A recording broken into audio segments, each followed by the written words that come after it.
Hello and welcome to the next episode of Shine and Share. Today we're doing something a little bit different. I'm going to take you with me into the forest behind my house. And as we enter the forest, we'll pass through a cedar tree. And in this way, we'll be brushed with its positive energy and we will leave our negative energy behind. This is a teaching that I've learned from my Coast Salish friends. So brushing with cedar here on Coast Salish territories is a similar practice to smudging with sage in other communities. Let's go. So here we are in the beautiful unceded territories of the Coquitlam people. And this is the part where we're brushed by the boughs of the cedar tree, warding off negative energy and inviting positive energy. I'm just going to walk a little bit further and find a good spot, and then I want to talk to you a little bit about the role of self and practitioner inquiry. So here we are in one of my favorite spots, and I'm just going to scan through my surroundings so you have a sense of where I am. When I come to this place, I feel my whole body relaxing, and my breathing becomes slower and more rhythmic. I hope you feel this sense of relaxation too in this special place. So the focus for our work this week is to take up the idea of self within practitioner inquiry and think about the ways that we need to weave in ourselves and our own stories into our work. So self within practitioner inquiry is so very important because practitioner inquiry occurs at the very intersection of the personal and the professional. So I wanted to share with you this quote from Samaras, where she decenters the focus of the role of the self, but talks more about the spaces between self and practice. So she says, while self-study researchers acknowledge the role of the self in relation to the project, such study does not focus on the self per se, but in the space between self and the practice engaged in. There is always a tension between these two elements. So I really like that idea of thinking about practitioner inquiry as being this tension between self and practice, and I might also add other. So self, for me, practitioner inquiry is about the study of practice in relation to self and other. So Parker Palmer, of course, has been so foundational in shifting the way that we think about teaching practice and practitioner inquiry by locating the self squarely in the middle of practice. So Parker Palmer talks a lot about how we teach who we are, and these ideas have been so powerful for us as teachers in moving away from these inauthentic spaces of objectivity or neutrality as practitioners and as researchers to embracing the lenses that we bring to our work. One of the things that concerns me a little bit about Parker Palmer's notion of self, it is that it is quite static. So he talks about the self who teaches, our true identities, our authentic selves and our undivided selves. So for me personally, I have a more postmodern notion of self as being more fluid and dynamic.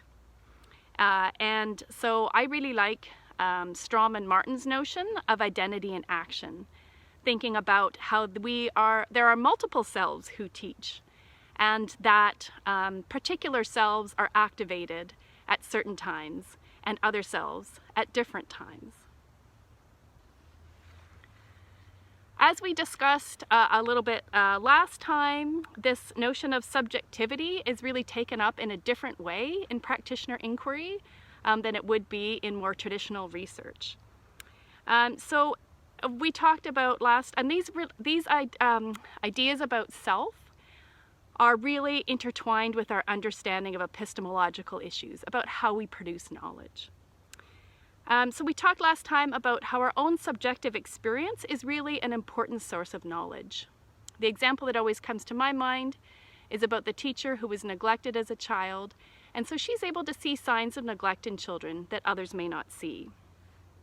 This idea is echoed in the work of Ladkin that some of us were taking up last week. Ladkin writes about how we come to know a cup.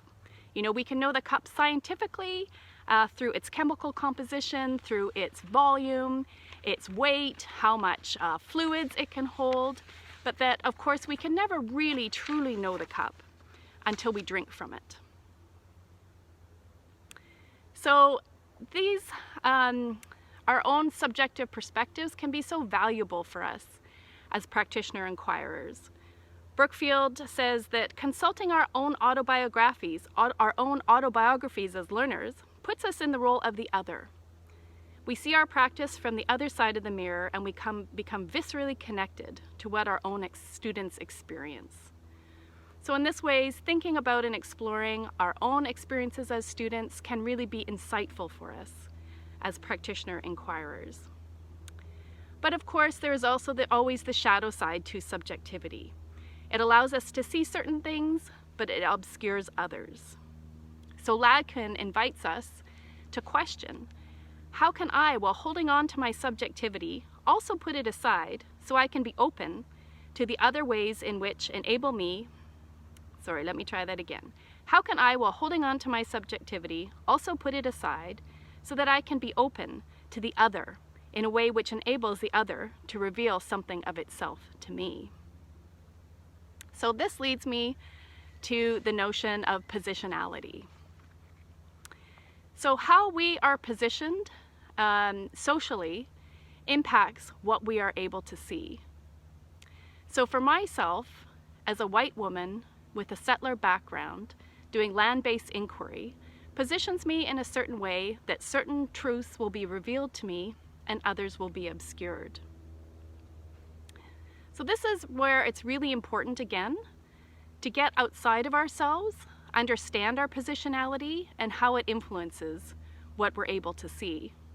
This, of course, is the work around, that Beverly Angelo takes up so carefully in her book, White Fragility. So this idea from Howard James speaks to this notion as well. Coming to understand our relative position in the world demands engagement with the world outside ourselves in thoughtful, genuine consideration of how others construct realities that may be different from our own. So as well as engaging with our own subjective lens, it's important to get outside that lens to understand how we're positioned and how that influences what we're able to see and what we come to know. I'm also really influenced, there's a lovely bird. I'm also really influenced by Sean Wilson's notion of relationality and how our sense of self is embedded within relational webs. And those webs influence how we are able to know the world. So he says, if reality is based on relationships, then judgment of another person's point of view is inconceivable. One person cannot possibly know all of the relationships that brought about another's ideas. Making judgments of others' worth or values then is also impossible. So I think it was Amelia who was taking up some of the ideas from one of the readings last week and talking about who we are is our relationships. We are our relationships.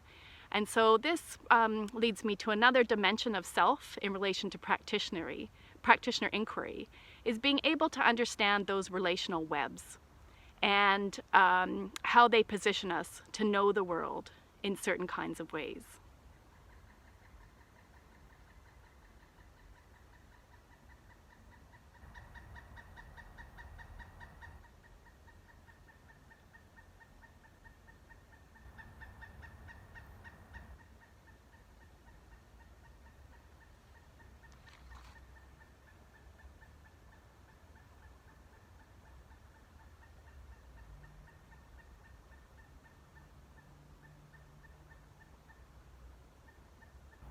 I feel like this bird is telling me, you've been yapping on and on and on and on in my space, so I feel like it's time for me to go.